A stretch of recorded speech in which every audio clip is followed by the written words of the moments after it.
Thank you. Thank you. Namaste. Thank you, everyone. I am Mooji. I've come to talk to you a little bit about the growing concerns about that we're having as the human race itself, actually. First of all, I want to commend the many beings from all over the world who are working as doctors and nurses and servants to this outbreak of the virus. I know that people are traveling. Some doctors are coming from even from places like Cuba to join the services in the hot points of where the virus is most prevalent at the moment, like in Italy and so on. I want to take this time to really commend and to say thank you, with one voice from all the people in the world, that you are called upon at this moment to be in service in such a profound and global way. And I want to say thank you to all of you who are really giving everything for all of us, and with such generosity, such selflessness, actually, that I'm touched to the core by your love, your compassion, your loyalty to your disciplines, to come in this way, even at great risk to yourselves. Thank you for all of that. Yes. What is pulsating in my entire being today is something that I've never heard of. I think it's unprecedented. I don't think it's ever happened, where the whole world is at home. Only God can do that. The whole world is at home. Doesn't matter where you live. It doesn't matter what time zone you're in. It doesn't matter today whether you are a Muslim or Christian or Hindu, whether you're an atheist or a Buddhist or a Jain or a Rastaman. Doesn't matter at all. Today we are one. These times we are one. We are one, and we must win also. We are one. Today we are simply human. Today we are simply human beings. We have to put aside these superficial differences. Today we have to put aside the superficial differences. There's no time for that. We are one, and we must act together and respect each other, to cooperate, to take on the same one thing that threatens us all. And I see that that is a great thing. It's a great moment for us. We must not fail. Fear is a very powerful agent, but he was not with us from the beginning.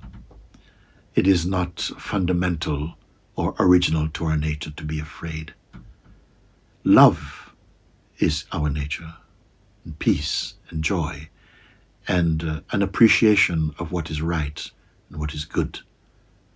These are the qualities, the perfume of our true nature. So I see that this time, challenging as it is also offering us a new path. Not a new as in necessarily difficult and strenuous, but a path of grace, a path that only God could have opened for us. Why fear comes is because we have moved away from our central nature. We have been so much impregnated with wrong kind of knowledge, very negative behavior, mindsets, attitudes, and so on. And we don't actually, or rarely do we have the chance to look at that and to investigate that in a way that could lead to a profound change.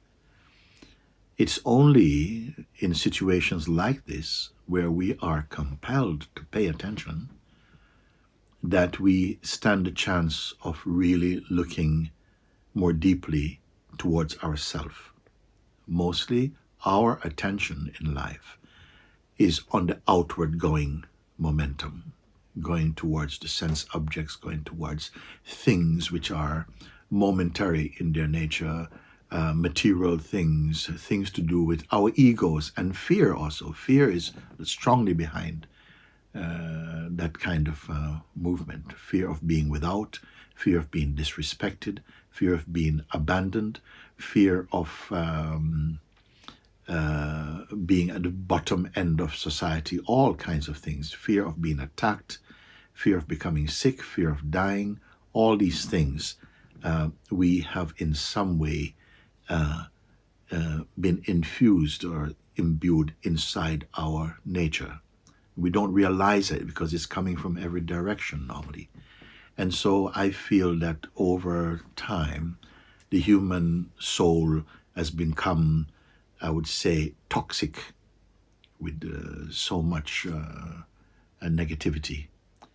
And now I would say that it is a beautiful opportunity to begin to change or to, what is the word I would look for now? To wake up is not a bad word. To wake up, to discover what is real about us, what is true, and what is here. Because I want to tell you, I feel I have got good news for you, in spite of the way I've started talking like this. It's only because I've got great news to share with you in this respect. And that is that that within you, in your pure nature, which I hope to help and direct you and guide you to discover that, even today, there is a place of real stillness and peace, a depth and a beauty that is far and beyond the world of fearfulness and insecurities and all the ailments that really trouble our species, human beings today. I remember when my own master, my spiritual master, Papaji, was once asked by someone. He said, Papaji, the world seems to be, mankind, he said, it seems to be on a path to self-destruction or something, you know. What must happen? What must man do? And the master responded, he said, mankind must become kind men. And that was very, very, it was so powerful to hear that. Mankind must become kind man. What is kind man? Kind man means to become himself again, to find his real nature, to find his real spirit and being. And where is this real spirit and being? Right here. It is right here in the heart of our existence, in the heart of our being. It is just through somehow bad habits, misconceptions, the junk food, mental junk food, actually, that has in some way misdirected our attention and put us on a path that eventually made us feel alien from the pure strength, the pure stability and solidity of the true life of a human being. What I want to tell you today is that your true nature is not lost. It is not somewhere else in some divine vault away from you. It is right here in the very core of your heart. And I want to tell you something else, that you need not be afraid, because the path of self-discovery is not strenuous is not difficult.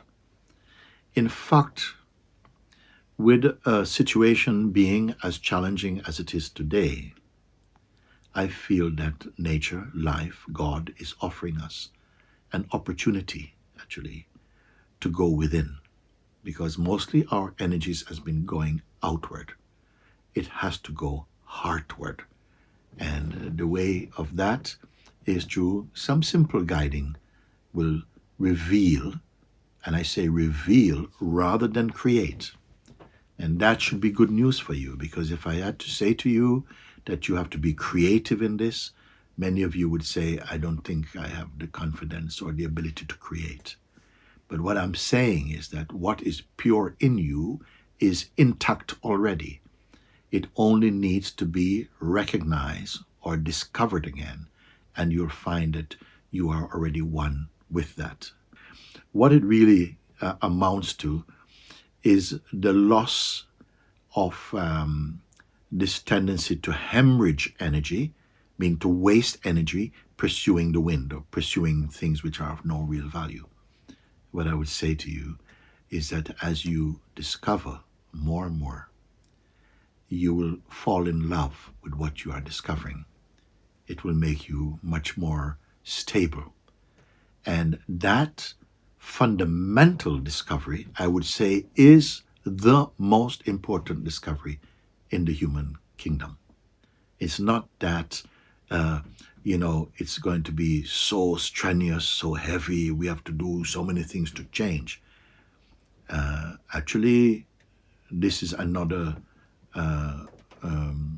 thing I want to tell you about grace. That the grace that comes from God, from life, from God, helps us not because we deserve, so to speak, but because God is great. And the love of God serves every living being. So grace is here to guide us through difficult times. In one part, I remember now, even from the Bible, in the Psalm of David, I think it's called the Lord's Prayer. He says, "Yea, though I walk through the valley of the shadows of death, I will not be afraid of evil, knowing you are with me. Your rod and your staff, they comfort me." It continues, "Surely goodness and mercy will follow me all the days of my life, and I will dwell in the house of the Lord forever." All over the world, particularly in Christendom, we know this prayer. This prayer existed even before the time of Jesus. It's an ancient prayer. Even though it says, "I walk through the valley of the shadows of death," not of death, because in reality, I tell you something that may sound very, very new to you. What you are in reality cannot die. I'm going to say this again. Who and what you are, not personally, because the person we take ourselves to be is simply a mask worn in front of the reality we truly are. And now is a time to discover these things, I want you to know. The guided meditations is really showing you where you are most alive in the most complete sense and in an experiential way. I'm not here to share with you beliefs and philosophies, not even scriptures actually, but to guide you in a living way, in an experiential way, that you will come to a discovery and a knowing, and that will bring great peace into your mind and heart, and a great encouragement to all peoples of every time, that you may not be afraid. As I said before, fear has its role, it has its place, but it's been given too much of a central place. And we must have the courage to face what comes. Fear is not attached to this situation. Fear is a response that comes from our not being centered inside our own being. And so I want to to guide you to the experience, the knowing of who you really are within yourself. And so I pray from my heart that each one will grow inwardly, that even after this virus comes under control or is stopped, that even after that moment, we continue to grow inwardly and outwardly, to grow in understanding, and so that we don't take things for granted. We don't go back to what we have transcended. So I'm using the word transcended because I feel this is a moment also in our history where we stand a good chance collectively of transcending the lower energies that we have lived with and to come to a higher level of consciousness, a higher level of life in the true sense. And by life, I mean a life of understanding, of gratitude and appreciation, both for your life, the life of your family, the life of your town or village, of your country, of your planet. That we see with more a unitive sense, a harmonious sense, that we are one family, one world, one species, living together with greater understanding, greater love. And listen, we can do it. And we are being given a chance by God through nature to step up. We have a lot of support for this, a lot of encouragement. I bless you, everyone, each and everyone, that because all are brothers and sisters to myself. I love you. Let's grow more and more in this love for each other, that love becomes our climate. Let it be so. And God bless you that this coronavirus will do its work but come to an end. And we will continue to grow as human beings. And indeed, maybe even come to create a very wonderful world. Thank you. God bless you.